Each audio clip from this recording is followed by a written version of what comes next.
Good morning, everyone. Though the title of this talk is The Apprentice, you shouldn't think that it's anything other than incidentally political.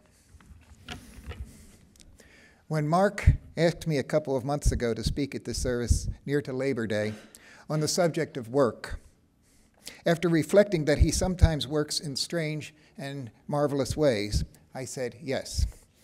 After all, I teach a college course, Industrial Organizational Psychology, though under current conditions it should probably be called Corporate Amorphous Psychology, which centers around the workplace.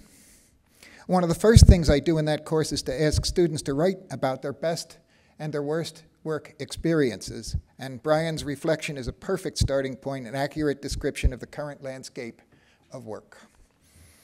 But I quickly realized that in taking on the subject of work, I tied into something much, much larger. Work is basic to our culture in the United States. People ask, what do you do, as a way of getting to know others rather than who do you love or what do you love? And like all important things, work has a love-hate duality at its core. We can't survive without work, and yet it can kill us. We go to work, though we often hate it. Anyone who hasn't had to deal with a bad boss or an undermining colleague, you are blessed. What keeps us alive is what we sometimes often want to avoid. It's a deeply ambiguous and conflicted issue, work. And later on, I'll invoke the master psychologist of conflict, Sigmund Freud. The poem with which we opened the service is a poem about an apprentice that's woven into my own work experience and my life experience. In 1997, I resolved to quit my job. The working conditions were intolerable, and it was plain that the failing organization that I was associated with was basically anti-ethical. I had almost decided to leave the teaching career for which I prepared and which I love, and to go on and do anything else from scratch. Because what's worse than having a bad job is not having one at all. When providentially my eye fell on a little ad in the Des Moines Register for a teaching position that fit my qualifications exactly, I drove to the college in far southern Iowa, interviewed, and then, all uncertain, drove back to Davenport. And on the way, I stopped in an Iowa City record store. Remember those? And on a whim, bought a CD of Schubert's song cycle, The Pretty Miller Maid, the Schöne Müllerin. I had never listened to it before, and I was so captivated by it that I nearly wore it out that weekend. And then on the following Monday, the offer came, and it's been 18 years on the job after that, and I chalk it all up to the power of Schubert. Now, the Schöne Müllerin is a set of 20 beautiful songs setting a German poem written about 1820 at the height of the Romantic movement in art. The poem at the beginning of this service is my translation of the fifth song in that cycle. The whole cycle tells the story of a young man setting out to make his way in the world from scratch in Germany at that time. And one of the paths open to do that was apprenticeship, much more common then than it is now. And so the young person in the story becomes apprenticed to a miller, moves into his master's house by the mill, and his adventures begin. I first learned about apprentices and apprenticeship from my father, who was a proud union carpenter, local 1856 in Philadelphia from 1939 until his death. The union was a big part of my growing up, and I credit it with providing the conditions for a happy and secure childhood, even though my direct contact with it was playing softball and eating brats at the annual picnic. Then, as now, the union maintained a strong apprenticeship program. My dad always talked about work when he came home, and many of his stories involved apprentices working alongside him and his friends. From these, I formed the picture of an apprentice as somewhat hapless, victim of pranks, a background figure who nevertheless was necessary to the practice of carpentry. But now, thinking about it further, I see that the apprentice really has the best of work. For her or for him, work is new, untarnished by the cynicism and avoidance that develops later in working life. The sole task at this stage of work is to be open to learn, to be able to receive criticism and change for the better, and to develop new skills. Nothing more is expected, and the apprentice is even supported throughout the process. The apprentice in the song experiences work's best joy, that his work is met with approval. I had a similar experience 3 weeks ago. My wife has sewed since she was 7, and though we've been married almost 18 years, I've never operated a sewing machine until we went to the volunteer quilting room at the state fair. After a couple of false starts under her tutelage, I sewed a straight seam, and both the look on my face and the sound of the master saying, "You done good," were pure happiness. Erik Erikson, the great developmental psychologist, named the stage of deciding between industry and inferiority as one of the milestones of adolescence.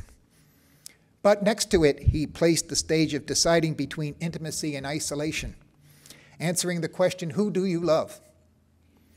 And as it turns out in the poem, the miller's apprentice has another agenda or an ulterior motive. He's smitten by the boss's daughter. I'm not suggesting that all romances start at work, and we're often warned against that today. But as it turned out, I'm the beneficiary of a relationship between my father and my mother, who worked in the front office of the contracting firm where he was an apprentice. Today, were they alive, would have been their 68th wedding anniversary. Now, it turns out that that great romantic of psychology, Sigmund Freud, never actually said that the secret to a complete life is work and love. But a myth has grown up that he did. And as any good historian knows, when it comes to a choice between the truth and a myth, print the myth. Interestingly, in all of Freud's work, full of references to German romantics, he mentions Schubert only once. But when he does, he quotes the Schöne Müllerin. I think that Freud may have caught scent of the dual nature of the poem. He didn't deal in trivialities. When he said that work and love are the great tasks of life, I think he did not mean to establish a good work-life balance. He did not mean render to work the things that are work and to family the things that are families, or vice versa.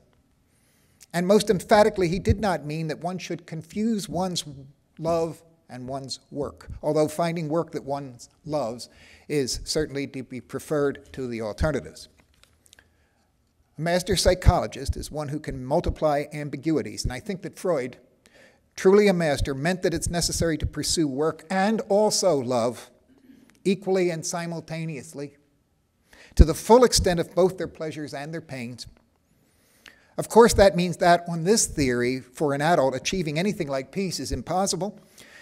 Adults know too much both about work and about love to be immune from sliding into despair or cynicism about them, and both work and love become more complicated as we grow. And Freud did not recommend job skipping or love skipping either. He saw adult life as characterized more by endurance than pleasure. This seems a pretty sober and grim outlook on work and on life, but there's a ray of hope. When I find myself in turmoil about work, I reconceptualize the situation and enter, at least virtually, the stage of apprenticeship. Because there, the issues are more pristine. Competition isn't between economic sectors or nations, but localized, as in the poem, to competition between other apprentices and with yourself. The rewards of apprenticeship are immediate, positive feedback about simple things. And the apprentice attitude is hopeful and full of potential and possibilities. In a way, the apprentice's situation mirrors the charge we Unitarians have to be open to love, expecting life, and prepared to serve. Actually, it's open to life, expecting to love, and prepared to serve, but you know the drill. Returning to apprenticeship means focusing on the task at hand, how well it's being done, to listening to and acting on advice for improvement. It also puts one back in the situation of dependency on masters. In American work culture, the drive is constantly toward autonomy, being your own boss, and this is good. But reality reveals an endless chain of bosses, some of whom are worthy masters to avid apprentices. The trick for the apprentice is to choose masters wisely, focusing on who you serve and why. So rather than providing another path for rushing headlong away from work, an apprenticeship attitude leads to immersion in the details of work, reconsideration of its purpose, reestablishment of priorities, and discovery of new skills and ideas, probably the best that can ever be expected from work. Johann Wolfgang von Goethe, the great romantic, whose work was an intimate companion of Freud's, at the end of his life allegedly called for more light. As a way of reappreciating work, I call for more youth. Finally, we are going to close with a song by Woody Guthrie. This land is your land.